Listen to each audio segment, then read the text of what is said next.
It's crazy. Yeah, Good luck. It's going good. Yeah, I have to leave for Marietta right now as soon as I'm done for 1:30 DV trials. Oh my gosh. Oh, man. Okay, we're going live, so. Okay, so hello everyone. Welcome to our first webinar in the three-part series, Law School and Legal Careers. This is co-hosted by the Presley Center of Crime and Justice Studies and the Riverside County Bar Association. So we're really excited to have you all watching, and we're really grateful and thankful for the participants to share their insights and provide some advice to all of you watching. So a little bit first about the Presley Center, for those of you who are not familiar with it. The Presley Center was established by the California legislature in 1994. Its mission is to conduct empirical research that can be used to improve criminal justice practices and outcomes. We have a number of ongoing research projects. Our research is the primary goal and purpose of the center. And so currently we are evaluating services provided to the formerly incarcerated upon release to see how effective they are. We're also have a project that looks at employment opportunities for system impacted individuals in the larger Inland Empire region and across the state. And we have a project that is investigating the effects of gentrification on illicit type of work and nonviolent crimes. So we have a lot of different diverse types of projects ongoing. In addition to this research agenda that the Presley Center has, we're increasingly developing programs and opportunities for UCR students who have an interest in the crime or the criminal justice system. And so that includes the following: professionalization opportunities that include paid internship program and events like this one that you're attending now, that bring professionals to our campus and allow for interaction between students and professionals and practitioners. We also hold events that bring criminal justice leaders and scholars to UCR to provide an opportunity to engage with the justice system's broader research and policy dialogue. We have established a student scholarship endowment in 2019 that allows us to award scholarships to justice impacted students, which we believe is particularly important given the long-term impacts of incarceration and criminal justice involvement on individuals and their families. We award 2 fellowships per year to graduate students whose research interests focus on issues material to criminal justice crime in California. And we leverage our network of practitioners to create partnered research opportunities for master students' capstone projects. So we do a lot of things for students, and we're excited to do that. So we're delighted you all have joined us, and we hope that the information from this event will help you to make an informed decision about your future career path. So I'd like now to introduce our co-host, the president of the Riverside County Bar Association and Deputy District Attorney for Riverside County, Sophia Choi. Thank you, Sharon. Like Sharon said, I am a Deputy District Attorney in Riverside County, and I am the current president of the Riverside County Bar Association. I am very excited that we have partnered up with the Presley Center. It has been great working with Sharon and Justine. And I'm very excited about today's webinar series about applying to law school. This is the first part of the webinar series out of 3 that we will have, so I hope you can attend all of them. And so just a little bit about the Riverside County Bar Association. It was established in, I believe it was 1894, so it's been around for a really long time. And it is an association of local judges and attorneys, and we have about 1,000 members. We also have law students who are members as well. So if you will be pursuing a career in the law, I would encourage you to join as a law student and keep the Riverside County Bar Association in mind. The membership rate for law students is very low, so it won't be a financial impact to join. So I definitely hope you consider that. We do have a lot of mentorship programs. And if you just want to reach out to the Bar Association, you can give me a call. Our contact information is available on our website at www.riversidecountybar.com. We also have a Facebook and Instagram page. Our Instagram page is Rivco Bar. So I hope you will follow us and consider joining the Riverside County Bar Association in the future if you decide to pursue a career in the law. So at this time, I will turn it over to Goshi Farouk, the barrister's president. Good afternoon, everyone. My name is Goshi Farouk, and I'm currently the president of the RCBA Barristers Organization. The Barristers is a group of young attorneys and lawyers who are 37 years old or younger, or within their first 7 years of practice. We are open to having law students come out to our events, so I highly encourage you to join the RCBA, because once you become an RCBA member, you're automatically a member of the Barristers Organization. If you're looking to feel it out, we do have events every single month, and we do try to do MCLEs, and we try to do social events like happy hours, hikes, bowling, etc. Things have obviously been impacted by COVID, but we're trying to continue down that path. We do have an upcoming event next Saturday. It's a hike at Mount Rubidoux. So if you'd like more information, I welcome you to join us. It's at 10 a.m. We'll be meeting at Ryan Bonamino Park, and I would love to meet you, and I would love to have you be a part of Barristers.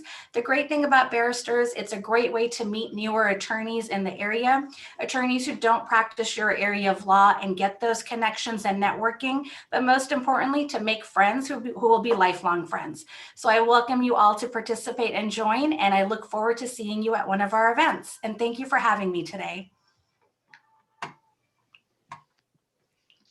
So again, we are so grateful and thankful to all the panelists here that are taking time out of their very busy schedules to share their experience with all of you. So really briefly, I'll just go over kind of the organization and the format of this event before turning it over to our first speaker. So each panelist will have roughly 13 or so minutes to share their insights about making the decision to go to law school and their tips for preparing for that. Please use the Q&A feature, not the chat feature, at the bottom of your Zoom screen to submit your questions throughout the talk. We encourage you to submit questions as they come to you, including during the presentation. At about 1 p.m., we will switch to Q&A. In the meantime, I'd like to introduce our first speaker, Erica Alfaro with the State Compensation Insurance Fund. Hello, everyone. Thank you for having us here today. I practice administrative law. I am a workers' compensation defense attorney, and I defend state agencies. I've worked for State Fund for almost 7 years this year. Outside of State Fund, I am active in the legal community. I'm a member of the Hispanic Bar Association of the Inland Empire, like the rest of our panelists today. And luckily, I think throughout this speaker series, you're going to have a series of different speakers from all different backgrounds. So I think that's a wonderful opportunity for all of you. But we're part of the Hispanic Bar Association. We started this organization a couple years ago. And a tip, we started a scholarship. So if you do end up applying, going to go to law school or decide to go to law school, go to our website, hbaie.com. And if you have any questions, feel free to reach out to any of the panelists, but we encourage you to apply. I'm also a member of Riverside County Bar Association and a board member of Inland County's Legal Services, which provides free legal services to those in need in Riverside and San Bernardino counties. In terms of my education, I attended UC Davis for both undergrad and law school. I was one of those children that kind of knew since I was little that I wanted to go to law school. I liked watching shows like People's Court, Judge Judy, but in my situation, I didn't know anyone that was an attorney or what the procedure was like to apply to law school. So it was a learning process for me.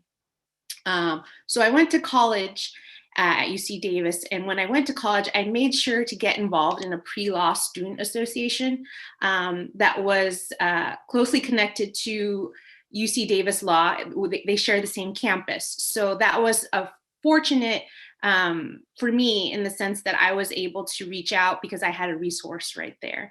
But what was interesting was that the law school would often host outreach or shadow days for prospective students, undergrads, anyone that was interested. So I saw an advertisement one day and I decided to apply for the shadow day. Basically what it is, it's they have an interested applicant and you are paired up with a current law student and you attend classes with them for the day. So you could see what it would be like. So I believe I went to a constitutional law class. So I was able to see how the professor operated her classroom, how they went over the material, how they asked questions. They did something called the Socratic method, where they would randomly call on students to go over the readings for that day, the assignments. So I was able to sit in the classroom and kind of look around, see how the professor conducted the course. And I was thinking, wow, I can see myself here. I can see myself sitting in this very room, going over this material and talking about it. And so it pretty much, that experience alone solidified that, yes, I wanted to go to law school. And luckily for me, I was paired with a student that was very kind, answered all my questions. And after attending the shadow day, had said, hey, if you have any questions about the application process, feel free to contact me. I'll be available for you. So I would recommend, if you have the opportunity, and I know it's different now that we are in more of a virtual setting, but if there's a law school that you are interested in, that you are considering attending, reach out to the registrar's office. Ask them if there's a student that you can talk to or shadow virtually, and have them talk to you about their experiences and what they like about the school. I liked being there because I could see the layout. The UC Davis Law School is very small, so that you could see that there was an interaction with the professors and the law students, and that's something I immediately recognized and realized that's something that I want. So my desire to go to law school was affirmed after taking that shadow day. So I was in my last year of college. I was a senior, and I knew that I needed to take the LSAT, but I was very active. I worked and I was involved in several organizations, including student government, and I had a full course load. So for me, I knew that I did not have the time with my course load, my work, and my involvement on campus to add LSAT prep course to that. So I made the decision to take a year off prior to law school so that I could have, after I graduated, I took the summer off and I decided to enroll in a prep course for LSAT. I took Kaplan, but there's many different test companies out there, so I urge you to research that. But I took the prep course over the summer, and then after that, I decided to, and I had to be rigorous about that. I think what I liked about having a prep course was that they had a schedule for me outlined. They gave me the materials. I knew what I needed to cover. And it made it quite easy. So I had a rigorous summer schedule, and you need to be persistent about that. You want to make sure you're adequately prepared. I had a set study schedule, workout time, things like that. So coordinating time for that is important. I know that courses can be expensive. So if you cannot afford one, I suggest looking for materials online, or perhaps considering purchasing a used book, but definitely get the materials that you need and set a schedule. Also, when you're studying for the LSAT, you need to also determine your score. Some schools, if you're interested in particular schools, they have cutoffs for a certain score on the LSAT. So I would be cognizant of that as well. I've known some individuals that have had to take it more than once. So you might want to think about that when you're taking the test. Look at your scores. I think they do average them. So that can be a pro or con for taking it more than once. But when you do take it that first time, make sure you have the adequate time to prepare and to study. So after studying and taking the LSAT, I decided I wanted to get some practical experience in terms of what it would be like to actually be an attorney. So that year that I took off, I decided to go ahead and take an opportunity working with an alumni from UC Davis that I knew. She owned and operated her own law firm. It was business law. And I helped do research. I worked with clients. I prepared for trials. I was able to see what it was like to be involved in an active law practice. And that was very beneficial as well, because it gave me the insight that depending on the type of law you practice, she did business transactional law. That is very busy. And I think at that point, that's not necessarily what I wanted to do, but I went in with the mindset of gaining skills and insight and information as to what I would want to do for my future practice. So I think if you do just take time off, or you decide, you have time or flexibility in your current schedule, I also recommend volunteering and working and getting practical experience so you can decide if this is what you really want. Do you want to apply for law school, and what area of law school? I know for me, UC Davis focuses on public interest law. And so that was something that also I liked about that school as well. And when applying for law schools, I would also recommend applying for more than one. I was told, have your dream school. Also have some practical schools that that you definitely will be able to get into based on your scores. There's a correlation between your GPA and your LSAT score. And there's some schools that don't require any LSAT. Some of them require, they just want to look at your GPA, your courses, your background. So definitely apply to a wide range of schools. I think I applied to maybe 12. And some were, I looked at the chart, and my LSAT and my GPA didn't match on some of them, but I applied anyways. So I encourage you to do that as well. A lot of law schools also have wait lists. So you could get into a school off the wait list. So definitely there's opportunities. You can maybe submit another letter of recommendation. So that's another thing I would look into as well. I'm going to leave it there, and I will defer to the rest of my panelists. Great, thank you, Erica. Next up is Alejandro Barraza with the Law Office of Alejandro Barraza. Hi, everybody. I've been practicing now for about 3 years, and I went to UC Irvine for undergrad, then I went to CU Boulder for law school.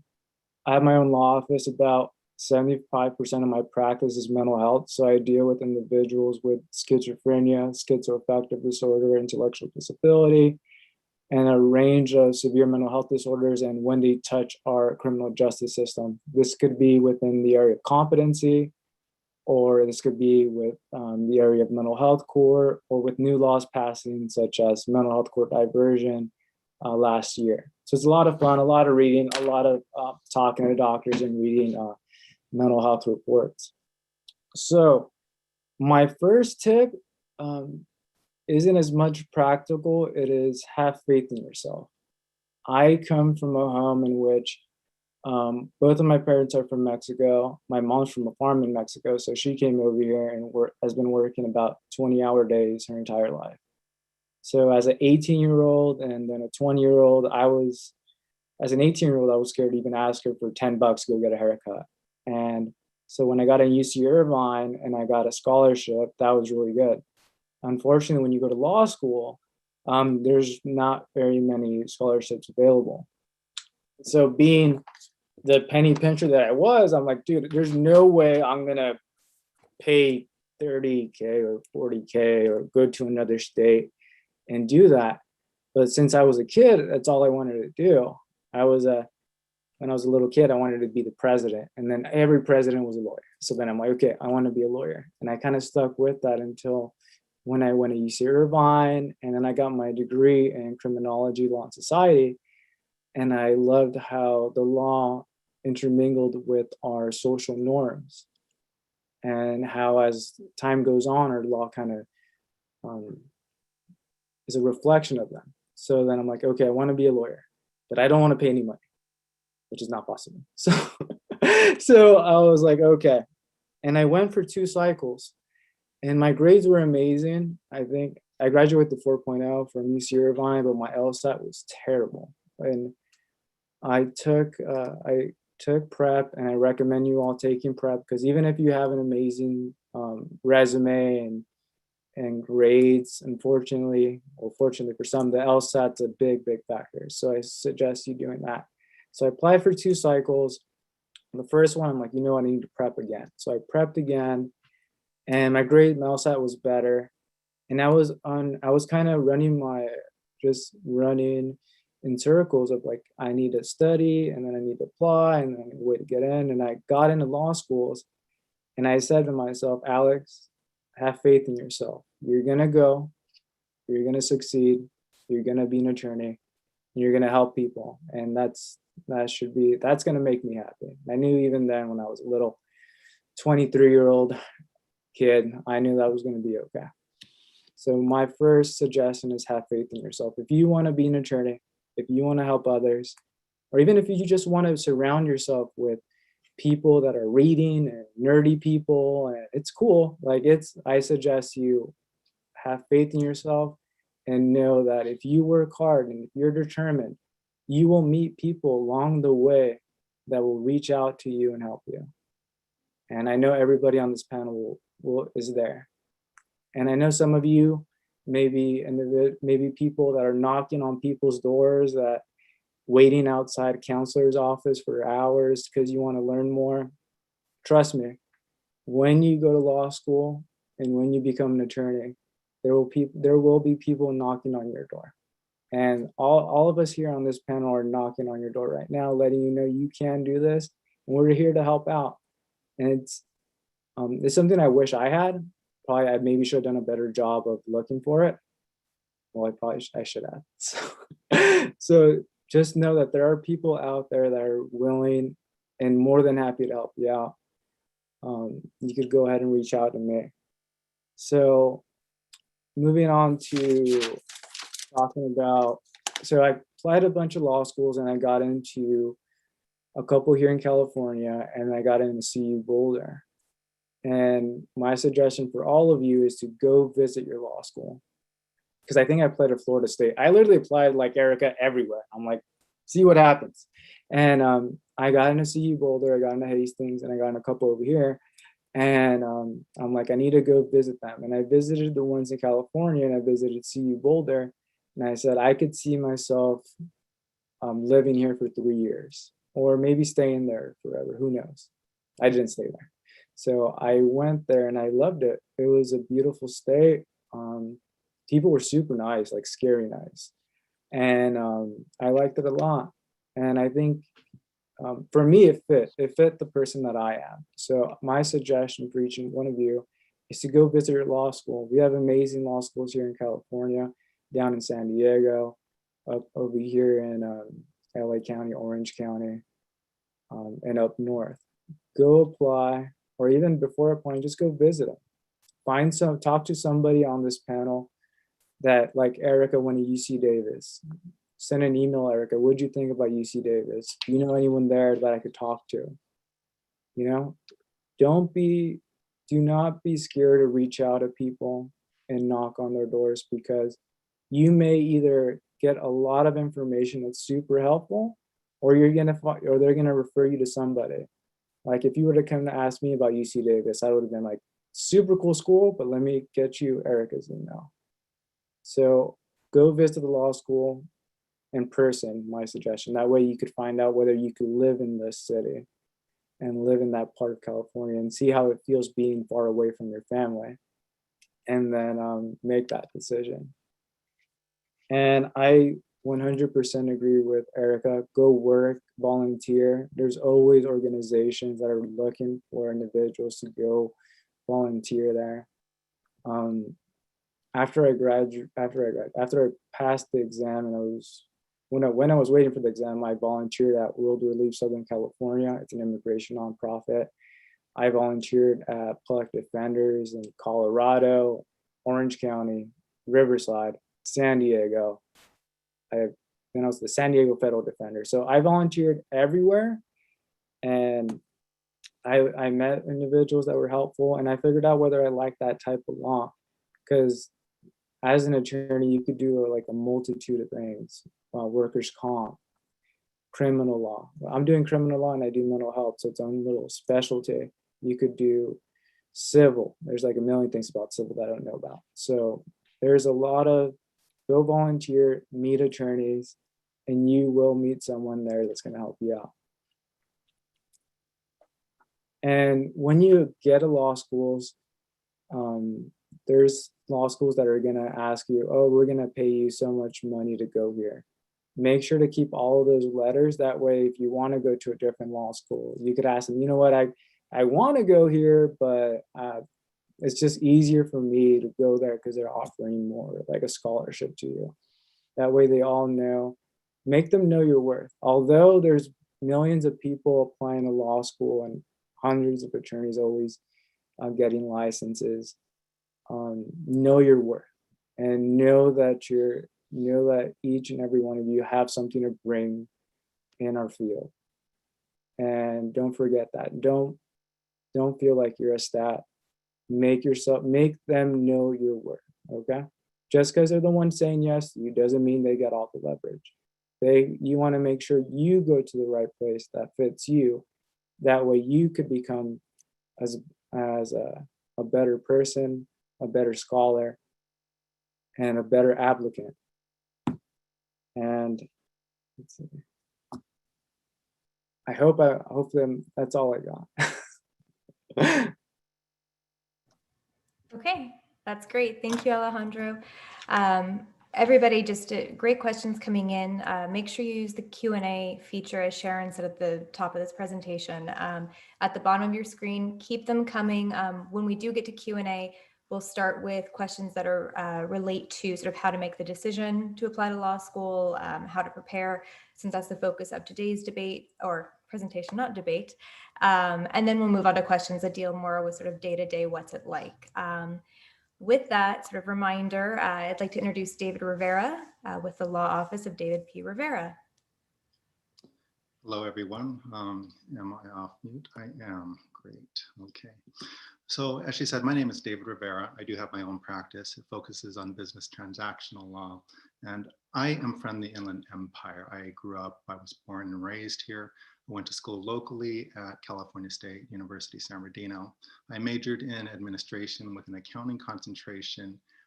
And unlike Erica and Alex, I took a completely different path to the law. If you would have told me at that time that I would be an attorney at some point later in my life, I would have thought you were crazy. That's not what I had on my radar at all. So I worked in accounting and finance and also as an auditor for 6 years. And during that time, so around I would say like the 4th or 5th year, I was at a wedding reception and I ended up speaking to a judge who happened to be a family friend. It was the first time that I had met him. And he had suggested that I apply to law school and that I change careers. And his idea was that I marry my accounting experience with a law degree and practice business law. So, and another thing that he mentioned, and this is what really caught my interest, he said, for the amount of hours that you're working, and I was working a lot of hours, I was working at least 80 hours a week. I was sometimes putting in 100 hours a week. He was saying you would make a lot more money working those same hours if you're an attorney. So that's what caught my interest. I ended up doing some research. That's not necessarily true. The potential for that, it's definitely there, but there are also a lot of poor attorneys out in the world. So that's something that you guys should probably be aware of. Nonetheless, my interest was piqued and I really wanted to pursue the law. So I made some arrangements. I even told my employer maybe like a year and a half in advance of my planned termination date, leaving them, that I was going to be going to law school. I may have jumped the gun there because I'll get into this later. When I was preparing for the Lsat, it didn't go well at first. But anyways, that's how I got on the path to law. And the reason I want to mention this is that there is no single path to the law.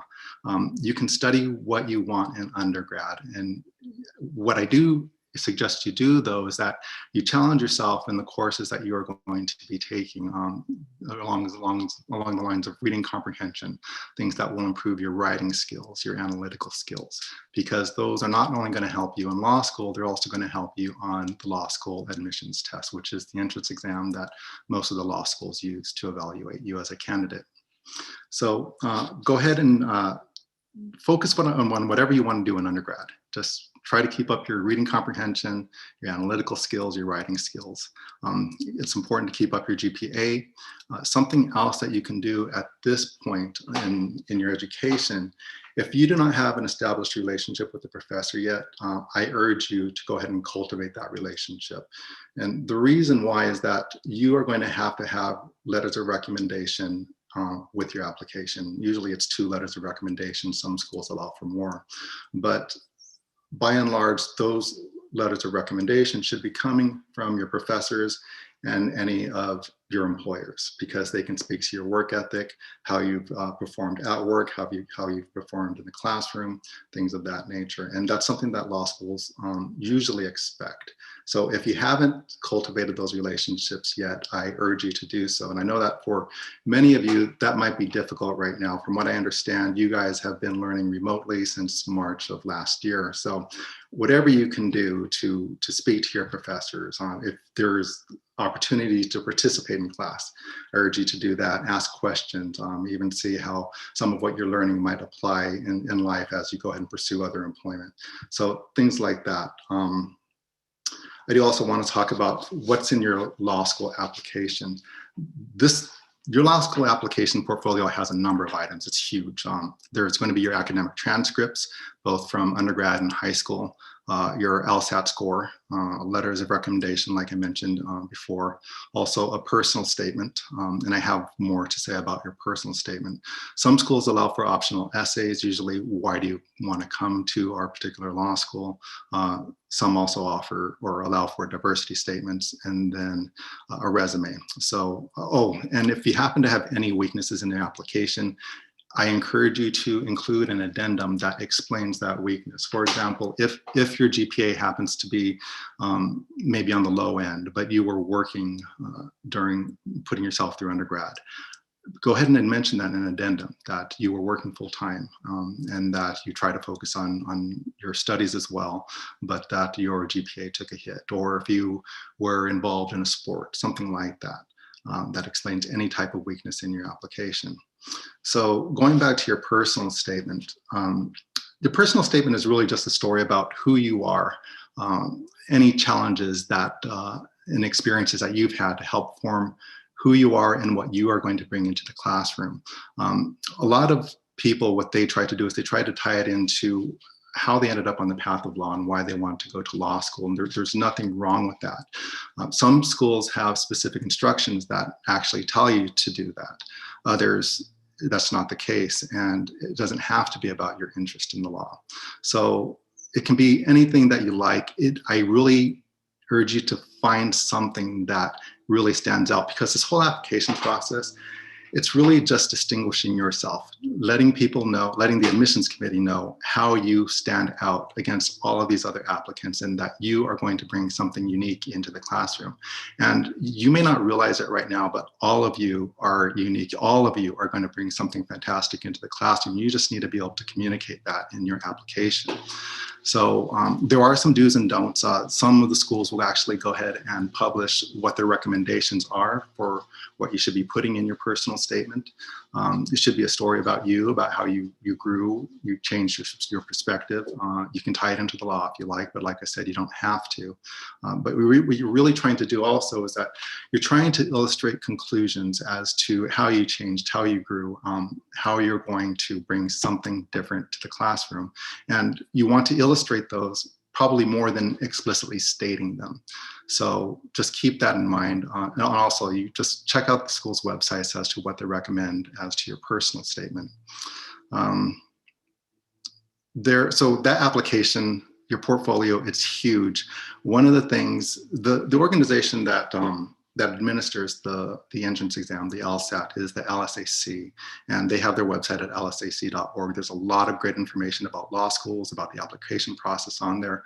A lot of the schools, I think maybe all of the ABA accredited schools, require you to register with the LSAC. And what the LSAC will also be able to do is, once you do that, they'll go ahead and distribute an LSAC report that includes your academic, your GPAs, your LSATs.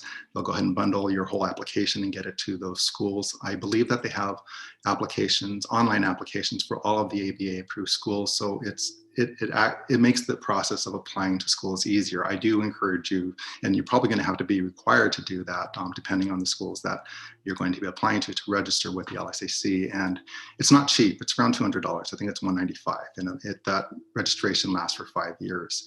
So that's something that you guys should keep in mind.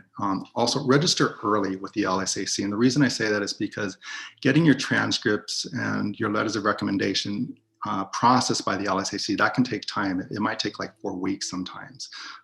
Other things are pretty instant.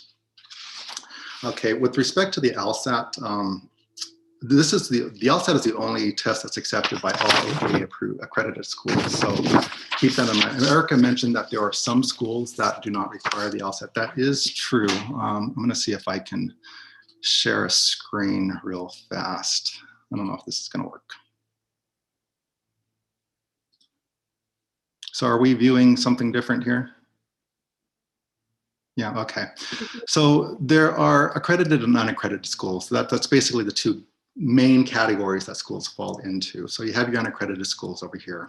You also have accredited schools, and the accreditation is done usually by the ABA, which is a national organization, or it's done through a state accreditation process in California. That's the State Bar of California. And they provide an accreditation that is the California Accredited Law Schools. I think that's what it stands for. So going from left to right, it's the ABA accredited schools, they're just on a higher pedestal than the unaccredited schools and the Cal schools.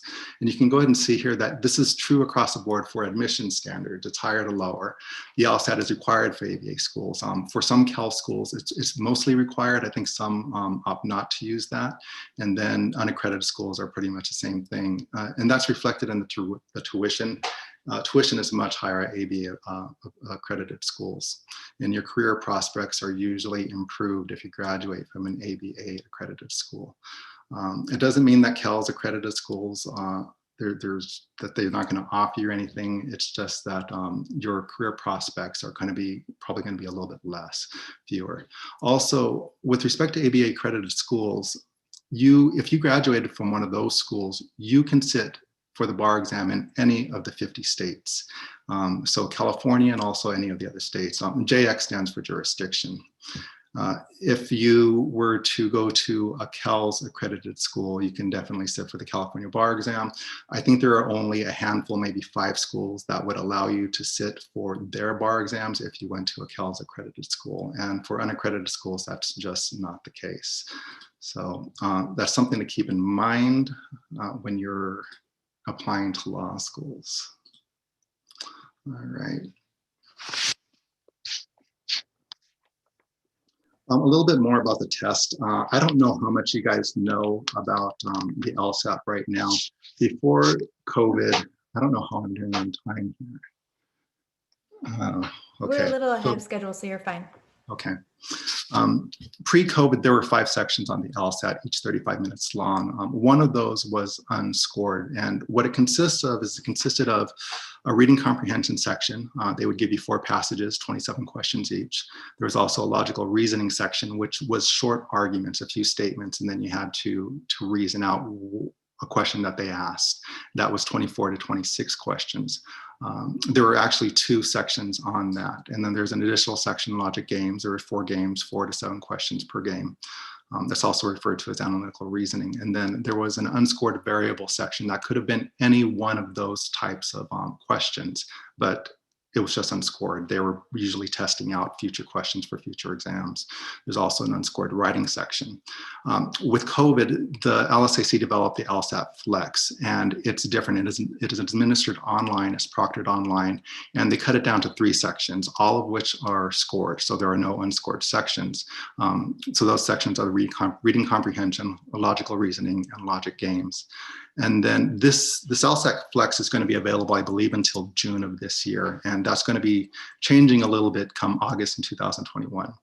And at that point, it's going to be similar to the LSAT Flex. So it's going to have the same 3 sections, only 3 sections, the substance sections that are graded, the reading comprehension, logical reasoning, and logic games. Then there's going to be an unscored variable section and an unscored writing section.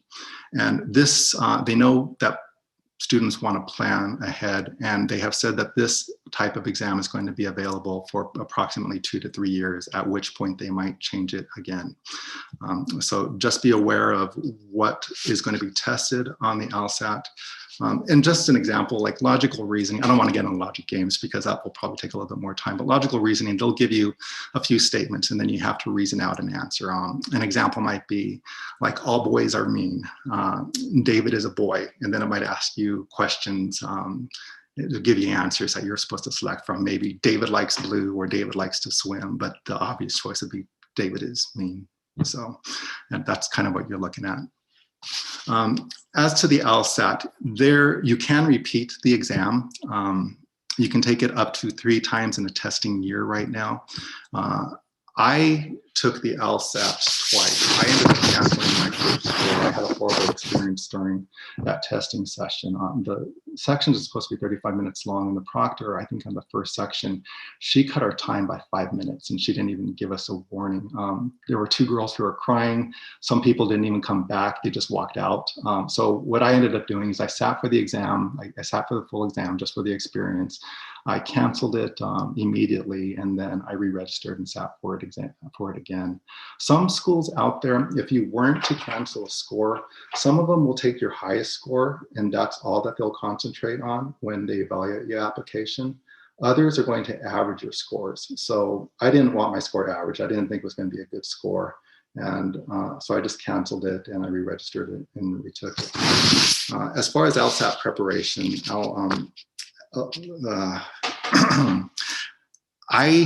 I took Kaplan. I took Kaplan like Erica did. I had a different experience with Kaplan though. As far as the live instruction, I didn't find any value in it whatsoever. They just pretty much regurgitated, at least in my class, the material that was in the books. And the material in the books had some basic strategies, which really helped me out. What my approach was just repetitions, just go through all of the questions that I could to do as many questions as possible. I did as many of their practice exams as I could. And I also purchased all of the published previous LSATs from LSAC, and I took those. And that really helped me out. Now, I want you guys to know that, so my first diagnostic score on the first exam that I took, I don't remember exactly what it was, but I ended up improving my score by approximately 15 points. So that's significant. It's a pretty big jump. Also, the one thing that you should be aware of is that your final LSAT score, for most people, your final LSAT score is going to be approximately 10 points less than your practice exam scores. And this is just something that I learned recently. And I was actually surprised to hear that, but it kind of fell in line with my own experience. In my own experience, I think that I probably scored around 7 to 8 points less than I was averaging on my practice exams. So just be aware of that. How am I doing on time? We have 2 minutes. 2 minutes, okay. Let me see. Alex mentioned something about scholarships. Scholarships are negotiable. If you receive a scholarship from one school and you get waitlisted, say by a school that's ranked above that particular school, or even get a scholarship from them and it's less money, go back to that original school and let them know, hey, I just got accepted by the school. It's got a great ranking. It's really well respected in the law community. And I have money from them. Is there anything that you can do for me? And they're not going to deny your admission based off of that. So it's not going to hurt you. So scholarships are negotiable. I know that for a fact because I've done that myself. Also, the application fees, what's going to happen is once schools receive your LSAT scores, the LSCC just kind of sends out your scores just automatically. When schools think that you kind of meet their parameters for admission, they're going to go ahead and send you school materials. And some of those might go ahead and waive your application fees. So just be aware of that. And if a school sends you material without waiving your fee, call them up and ask them if they'll waive your fee. And right now, I think it's an online procedure. I know it is for the law school that I went. At the time, they didn't have an online procedure for that. The other thing is that Alex was mentioning to go ahead and visit law schools. That's important. Some of the schools out there will offer travel stipends. I received 1 or 2 from different schools. One of them I had to ask for, the other one was offered. When I found out it was a thing, I called up one of the schools from back east and said, hey, I want to visit, but can you help me out?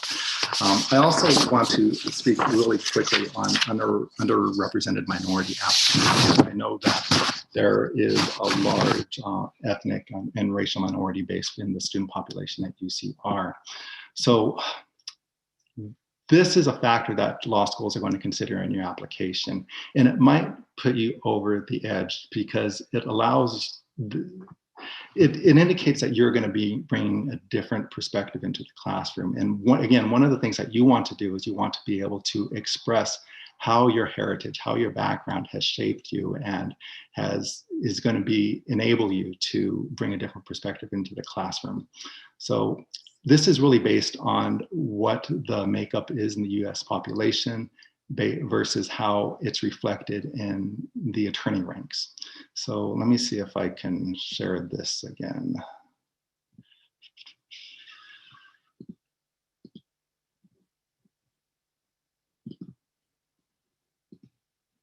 And I'll wrap up here, I'm sorry. Okay, this chart can actually be found on lsacc.org, and you can see that Hispanics make up 18.4%, and let me see if I can actually see this myself, but in the attorney ranks, they only make up 5.8% of attorneys. Law schools are cognizant of that, and they want their law school classes to be diverse, and they want to get that diversity into their classroom. So if you can explain in the portfolio of your entire application how your heritage, your ethnicity affects you, how it makes you different, you should do that. It's just going to help you. It's not going to hurt you. I think that I'm probably out of time, so I'll go ahead and hand it over to Marie. Thank you, guys.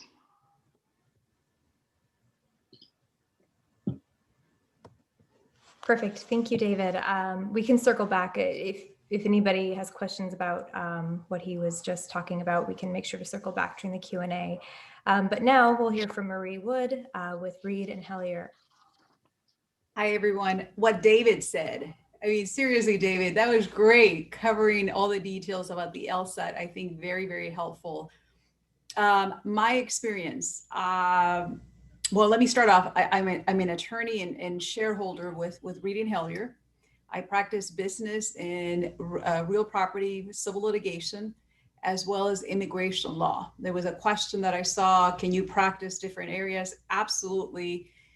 It does require, training. It does require more time. And sometimes between federal and state law, your brain kind of has to make that switch whenever you're practicing. But yes, it is doable. I was one of those people who didn't even think about law school. I wanted to be a dental hygienist, actually. I started school for that, and it was great and wonderful until I decided that I didn't want to look into people's mouth, and I made the switch and I became a paralegal. And as a paralegal, I did that for 10, 11 years or so. And that gave me a lot of the practical experience, a lot of the hands-on experience that I was able to use. I knew the paperwork, I knew the terminology and everything else, but still law school was not a consideration for me. I just didn't think that I could do it. I coming from parents who didn't have a higher education, They were very, very supportive, but they just didn't know how to guide me through the process. My employer at the time, he just said, hey, why don't you look into law school? I think you'd be a great attorney. So that planted the seed, and it was trying to figure out what to do from there. LSAC.org, amazing, guiding me through the process. They are a depository of information, as well as they help you collect those letters of rec letters that you will need. They will help you schedule your LSAT, and they will guide you through the process. So take a look at that before you do anything else. The LSAT for me was very, very difficult. I took it twice. Initially, I just studied the materials and took it, didn't do so well, hated it. I thought I'm not, a logical person, I guess. I scored so poorly. So it was a bit, I was a bit defeated at the time. So don't let that happen to you, right? I took it a second time and I did quite a bit better. I practiced, I did a lot of the practice test. I put in a lot of time into it, and it definitely paid off. Once I started applying to different law schools, I had to come up with a personal statement. The personal statement, I had it reviewed by others, at least 2 other people who helped me add more things about myself that I wasn't really comfortable in sharing, but that you really need to share so you can paint that picture of who you are as a person. So law schools know this is who I am. David touched on the fact that if you have any weaknesses, that you explain that separately. I found that some law schools looked at my undergrad, University of Phoenix. I found that they looked at it and said, it's not a real school, right?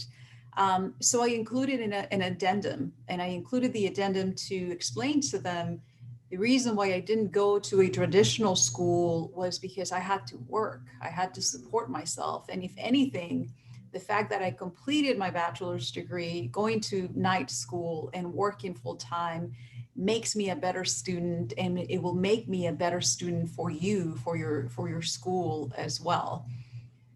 So don't be afraid to do that.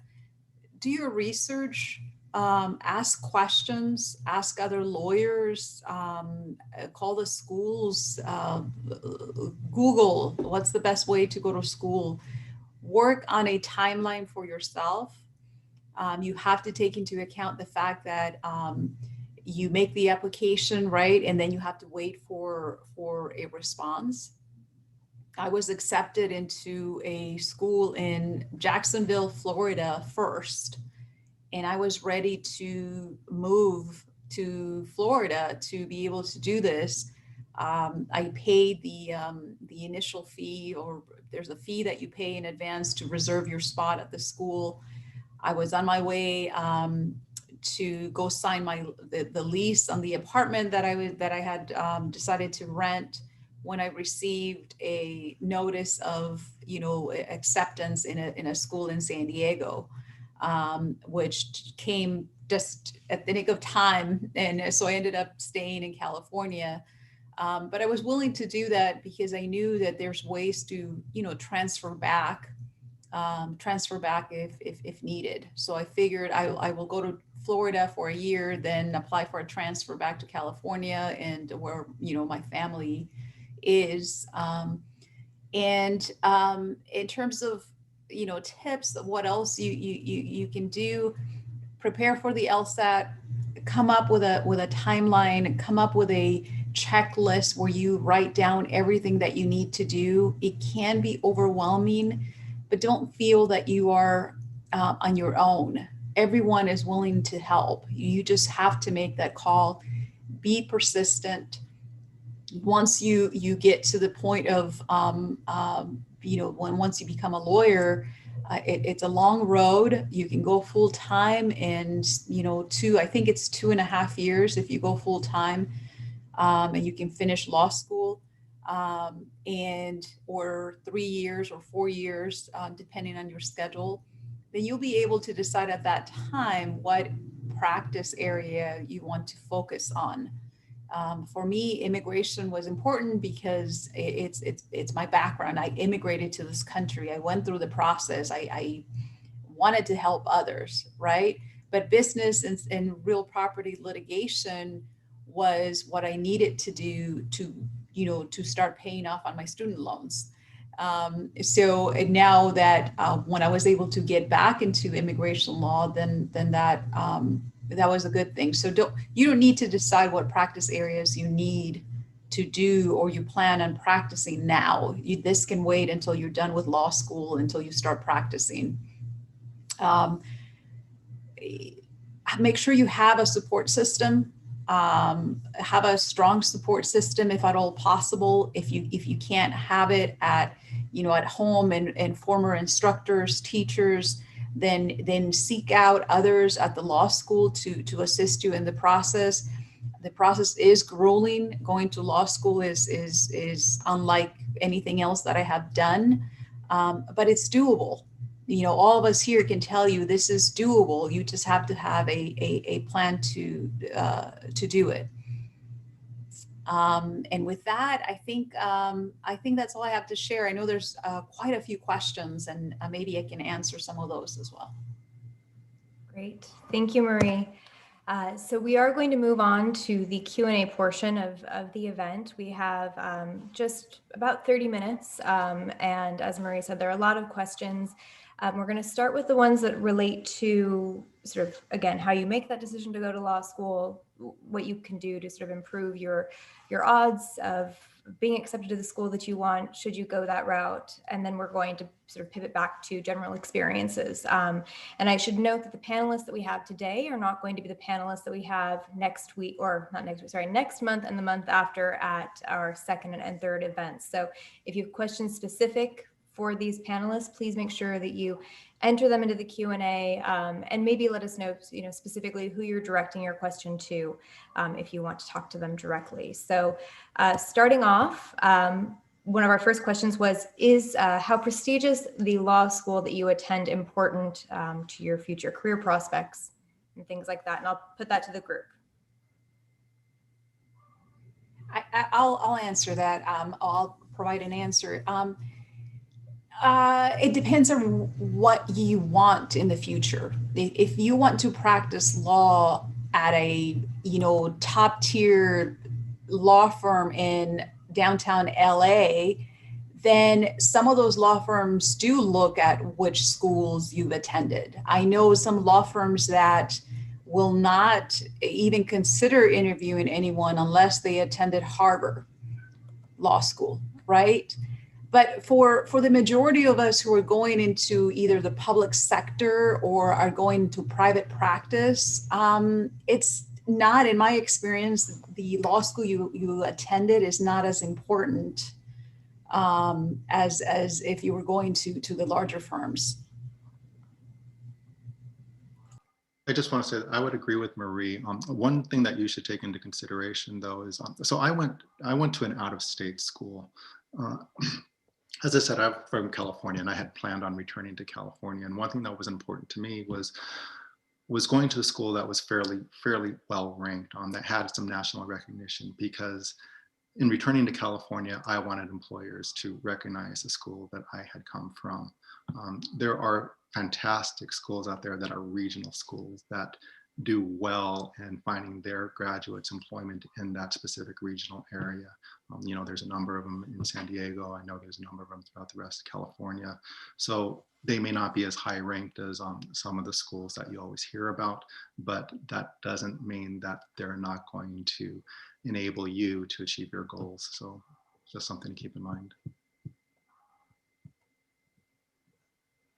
Any other panelists, or should we move to the next question? Okay. Let's see. We have a question about whether it's possible to complete law school in 2 years. Anybody want to speak to that? I believe there is a program at Southwestern University in Los Angeles, and it's an accelerated 2-year program. So that's the only one that I know of locally. I know some people do accelerated programs because the cost or time. But I think I saw David answer that. It depends on what you're looking for. But generally, I think the 3 years is recommended because you have the time to adequately cover all of the subjects. You're going to be taking the bar courses like after your 3rd year. And so bar exam classes, I mean, prior to you graduating. So it's nice to spread it out because you're going to be practicing that information and using that for the bar exam. So it just depends what you're looking for, but necessarily I don't think it's recommended, but it depends on your circumstances. I think Sophia, I'm not sure if Sophia did Southwestern 2 years, but she may have been one of those individuals that did that. I have heard about people graduating in 2 years. No one that I know personally. If I were to try to do that, I would have flunked out of law school. There's just no way I could have done that. It's just you'll have to be incredibly disciplined. You're not going to have much else in your life. You won't be sleeping at all. I can't imagine. But yeah, there are some people who have done it. I think I seem to remember hearing Sophia talk about doing it in 2 years, or maybe I read in her bio that she did it in 2 years. But not that I'm the expert here, but but I hadn't met anybody prior to Sophia who I had heard who actually did one of the accelerated programs and successfully completed it. We have questions about letters of recommendations from professors, and I think this is important and to the point earlier, and I'm sorry I forgot sort of who emphasized this, making relationships with your professors becomes particularly important when you need a letter of recommendation that can really, credibly speak to who you are as a student. So we have a student who went to their community college and has recommendations from professors there. They want to know, would those recommendations be enough, or would they not hold as much value as those from the UC system? I also want to piggyback onto that and ask from your perspective if the discipline that is writing, or the discipline of the professor who is writing the letter is of impact.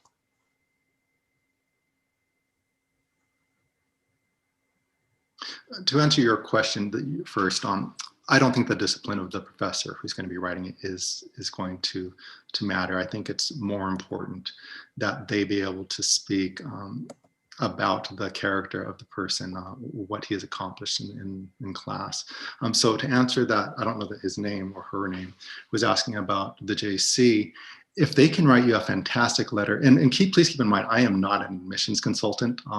This is just something that I just kind of believe. If they can write you a fantastic letter of recommendation saying what your work ethic was and how you proceeded to go ahead and enroll at a UC and things of that nature, then I think that might be a good letter of recommendation. At the same time, if you can get a similar letter of recommendation from your UC professor, I would recommend that you do that. The most important thing is to build relationships, because if you build relationships, then that person, that professor, will be able to write a letter from personal knowledge, right? And you can get a letter from anyone pretty much these days, right? But if that person doesn't really know you, it will come across in that letter. And you want someone that knows you, that can attest to your abilities, dedication, work ethic, everything else. It doesn't really matter if it comes from a JC or it comes from a UC or the discipline. The important thing is that relationship that you have. And just kind of piggybacking off that, I totally agree. I mentioned earlier I went to UC Davis, and they have a unique situation where they allow a law student to serve on their admissions committee. So I did. So I was able to read people's letters of recommendations, and as long as it's a good letter, it doesn't really matter. But remember who you ask. There were people that thought they had a good relationship with their professor. Not really. It did not come off in the letter. And some of the professors were like, I don't really think they have the moral compass or ethics to be an attorney. So really, if this is someone that can speak to those things about you and can advocate for you, ask them. But yes, definitely be careful who you ask. You do not want to ask everyone, especially if they may not think so highly of you. And Erica, correct me if I'm wrong, but those letters go directly to LSAC, right? So the student or the applicant doesn't get to see them. The applicants did not know. So it was a little like, whoa, okay. They asked the wrong people. Relationships, build Yes. relationships. It's key. We have a couple of follow-ups just based on your guys' conversation here. Questions about how many letters of recommendation schools typically require. And then also maybe strategies for how you build those types of relationships. Do you just go to office hours, participate more in class? What worked for you all? I believe it's around 2 to 3 letters of recommendation are required, and it varies from school. So you want to make sure that you read the requirements when you apply. And in terms of developing relationships, yes, it's going to office hours, it's questions, or I know some professors do like volunteer work or activities outside of the school with students. If there's an opportunity for you to volunteer and get involved in something that you're passionate about, and there's a professor that mentors maybe that student organization or volunteer services, that's another opportunity because you're working one-on-one, and then it's also showing the professor your commitment. So that's another way of doing it. For me, I had 2 to 3, and the way I did it is I took classes in which I got units for research. So I was helping a professor with their research. So I would write a certain section or I would go through data.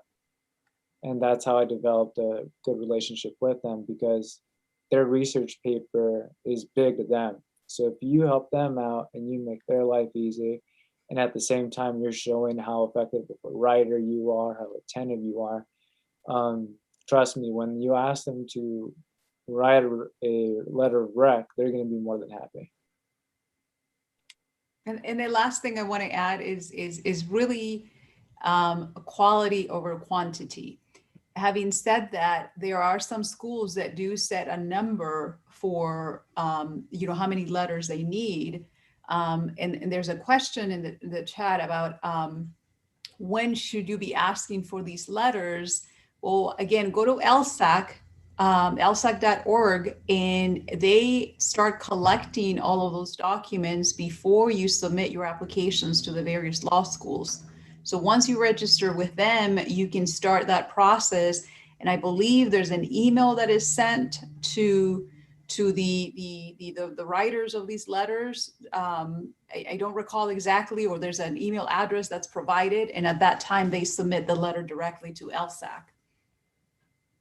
And in my experience, when I was applying to law schools, I think all of the law schools that I applied to required 2 letters, and some allowed for a 3rd letter, maybe even additional letters, but I only had 3 letters.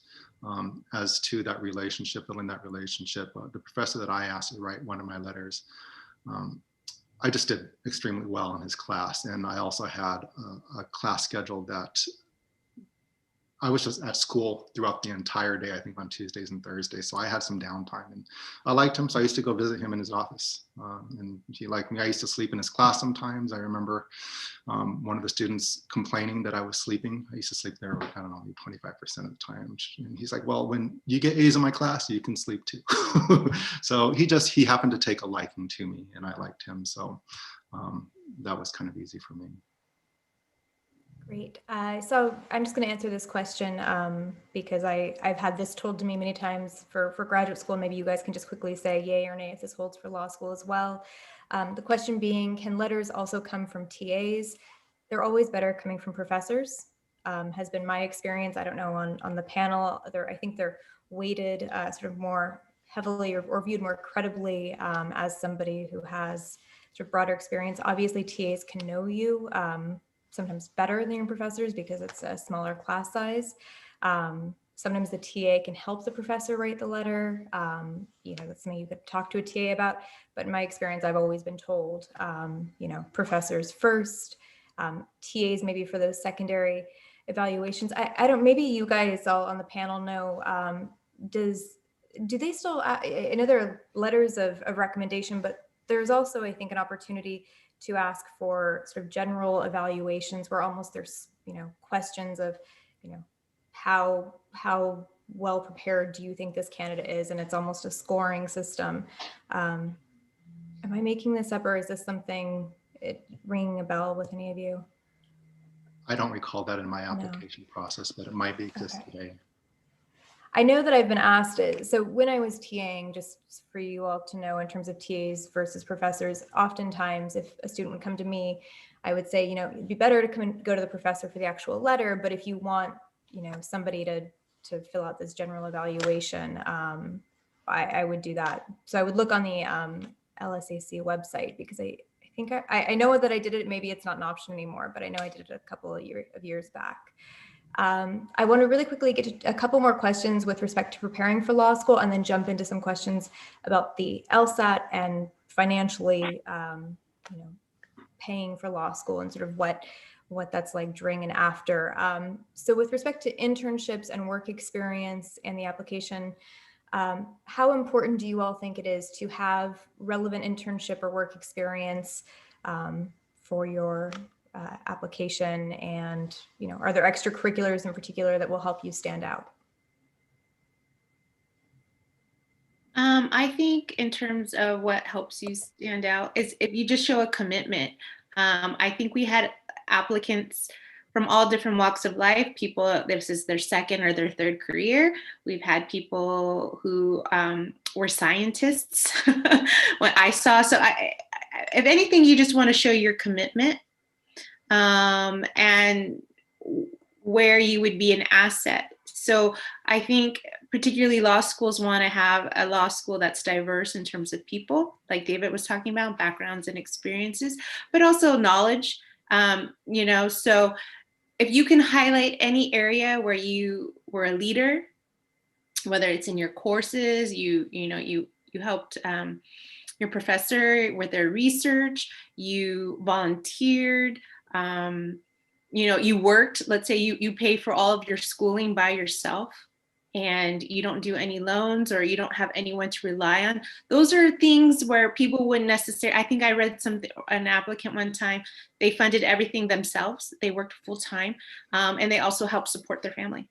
So there wasn't an opportunity to be involved in organizations or do research, but that spoke a lot to when the panel was looking, the selection committee going, wow, this is a student, and they maintained very, very good grades.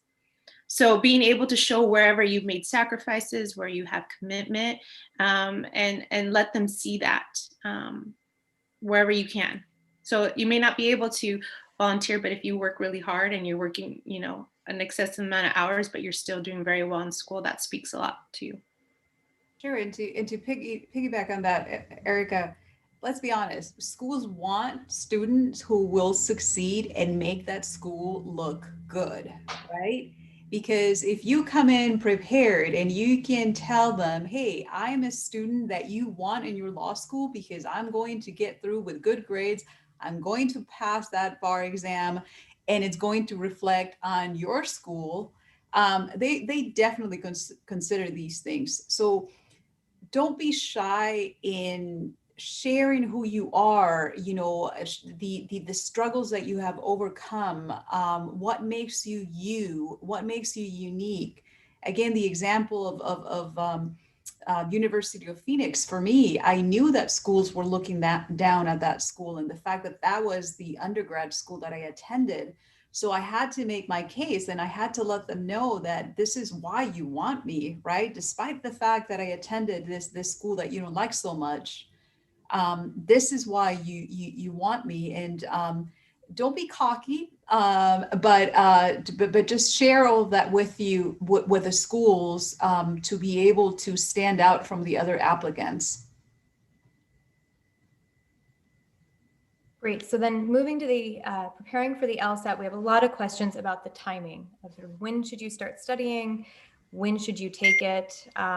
So I know, Erica, I believe you said you took a year off to prepare for to apply, and you know, took classes over summer. But what do you all recommend in terms of the general timeline? When should you start studying and when should you take it? If you're going to be applying, if you plan on going to law school immediately after, say, undergrad, you're going to want to get your application in early. In September, you know, the year prior is early. So you're going to want to be preparing the year before that.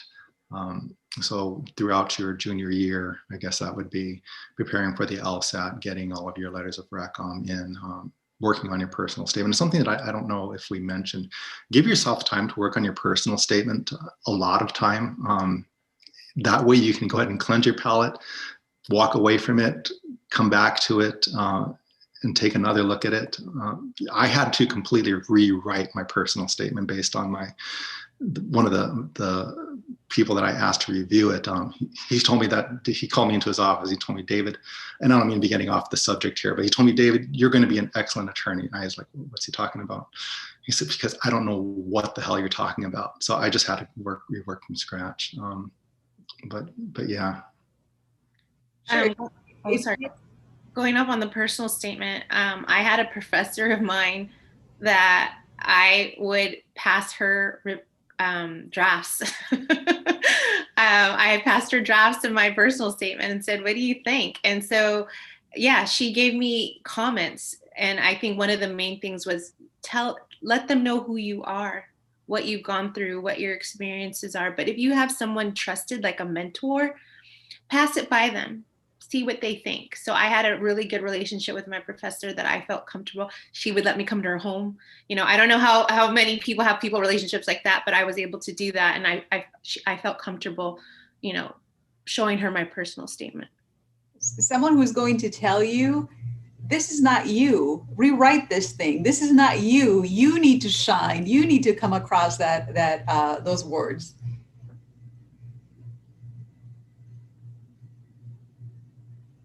We also got a lot of questions about paying for law school, whether you can work during law school, whether you are likely to be able to pay back your loans in a timely manner if you have to go that route, if FAFSA covers law school. So if we could maybe spend a little bit of time talking about your experiences, maybe experiences of people that you knew as well, and how easy it is to pay those loans back and things like that.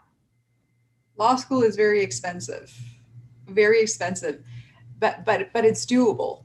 And there are many loans out there, you know, you can take the Department of Education, you know, student loans to pay for this process. So you don't have to worry about how are you going to pay for tuition, right? The only thing you want to be concerned about is how am I going to get through law school with all the work that I have to do. Be aware though that once you graduate from law school, you have to start paying back your student loans, and don't take out more than you need to. Okay, the loans will be available, the lenders will be available, right? But don't take out more than you need to, because then you'll have to start paying back, and those can be pretty hefty by the end of your 3 years or 4 years, however long it took you to go get through law school. The way I see it is I want to become a lawyer, and the only way I can do this is with the help of the Department of Education, so I can get my student loans. I will figure out how to pay those student loans back, you know, later. And for me, that was the goal. So yes, they are available. Just be aware that they can add up really, really fast. And then once you graduate, you'll be able to start paying on those. There are deferment and forbearance options. You need to study those. You need to make sure that you know which one is accruing interest, which one is not, and just have a plan. And yes, FAFSA does apply for graduate school. They also have grants available. I think I got a couple of grants. I still had to take out loans. But, you know, just to, like when you do for undergrad, state schools are less inexpensive than private schools. Private schools, it's pretty much like a home loan that you're taking out. So it's an investment. So that's kind of how I was taught to kind of see that type of debt. There's another thing I wanted to bring out, and it's still in existence as far as I know, but if you work for the federal government or the state for 10 years or for a nonprofit, your loans can be forgiven. So that's why some people pursue public interest law, because I work for the state. And so I have a number of my colleagues that I work with who purposely and intentionally worked for the state because the cost of their loans are too high. And whether it be a public defender, or you work for a nonprofit like legal services, or you work for the federal government, those type of opportunities are available. So that is another option for folks that, don't want to be saddled with so much debt, pursuing a public interest job.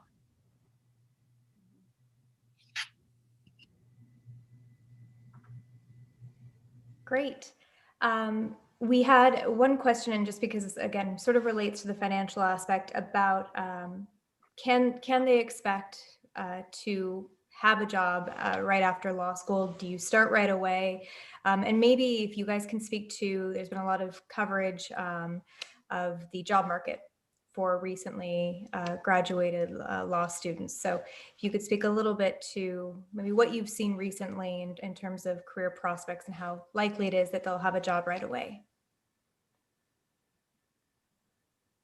I think getting a job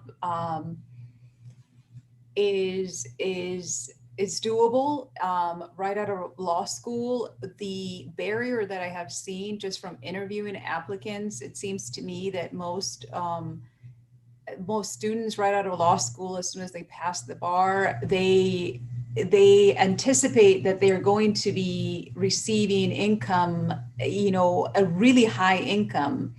They want the lifestyle that you see on TV shows. And that's not reality, right? You have to receive a lot of training before you can become marketable and before you can demand those salaries.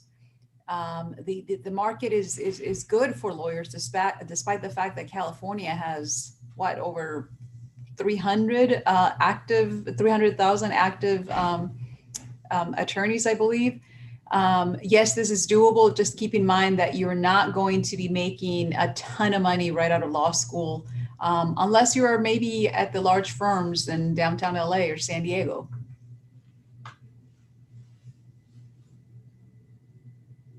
Great. So before we get into, we again have questions that relate to experiences in law school, but a lot of questions about that I think are sort of driving at this question of how do you get more information to make the decision? So are there any books that really helped clarify your interest in the law? Obviously, there are lots of representations in movies. How realistic are those? If somebody's on the fence, anything you can point them to help them make that decision? Go to Barnes and Noble. They have a law section. Go there and just sit there and browse through all the books. You don't have to purchase them. Go online, Google, how do I know that this law school is for me? Somebody asked about novels. If there's a novel, John Grisham, I love John Grisham. You want to read a novel about, lawyers, go there, but you have everything before you. You just have to know how to find it. Right, David and Erica? Yes, definitely. And I would also reach out to the bar associations like the RCBA and our organization, the Hispanic Bar Association, the Inland Empire. We would love to have students come and ask questions. We've even considered our organization being mentors. So if you wanted to reach out to someone and say, hey, I'd like to have a mentor. I'd like to have somebody that I could, pass some questions to, reach out. I know definitely, I think that was probably something I think the RCBA was thinking about doing as well, but reach out to those organizations. There are people, I know our board, RCBA and HBA, IE are very willing to help others. So definitely reach out. I know our panel would be more than willing to answer questions that anybody has, even when this panel's over. So definitely reach out to the resources you have at your disposal. Thank you. So a couple of questions about being in law school, the process, the work that it requires. Any tips to not burn out during law school?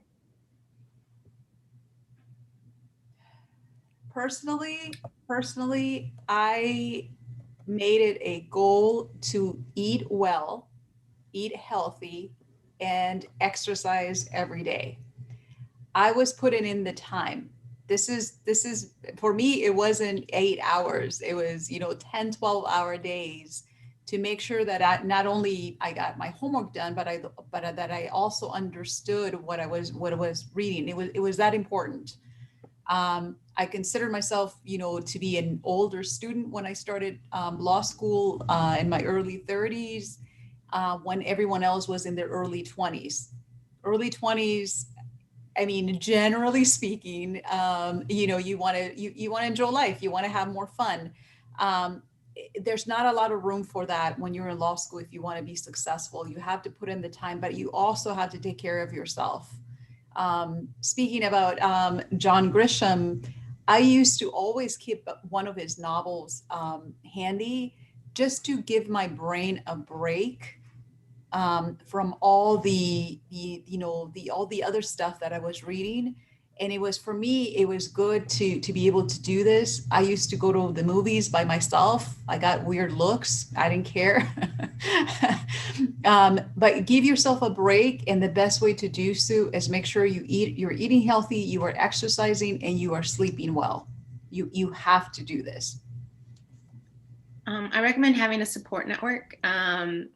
Having those people that you can rely on, whether it's fellow law students or your like family and friends, to take time away to grab a meal, exercise like Marie was saying, or I was involved in student organizations even in law school. Those are really helpful. We would have study nights at the library, and we would say, okay, we're going to meet at this time at the library and we're going to have dinner together in 2 hours.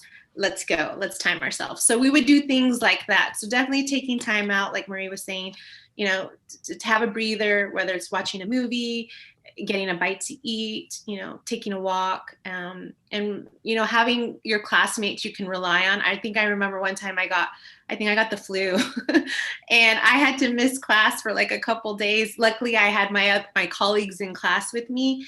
I get their notes. You know what I mean? So you have people that have your back when you go, I'm not feeling good. I'm not going to be able to make it today.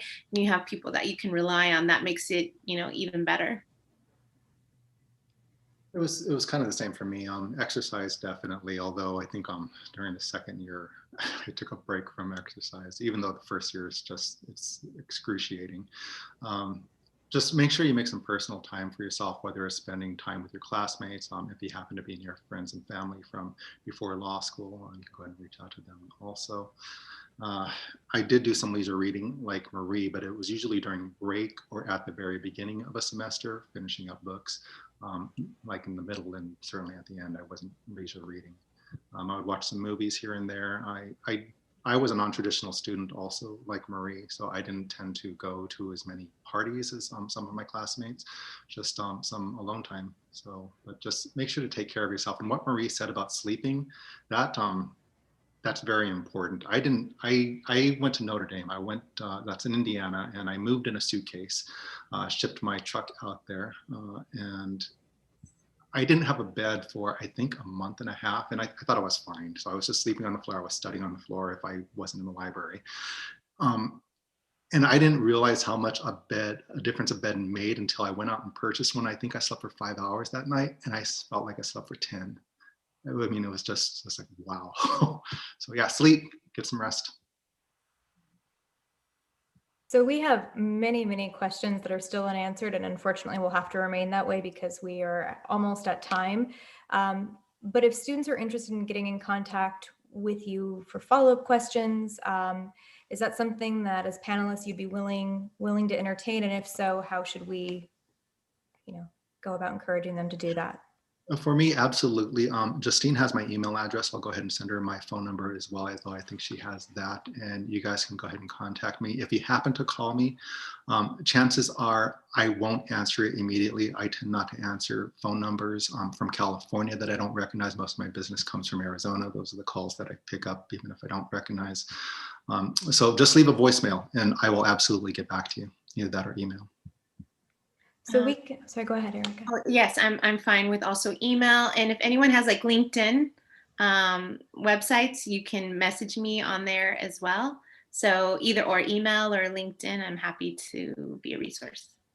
Email for me. I tend to reply faster than anything else. I'm not on social media anymore, but email works great. Okay, so we'll go ahead and we'll collect that information, you know, where they prefer to have you contact them, and then we'll send it out to the to the attendees rather that were here today, so you have a way to follow up.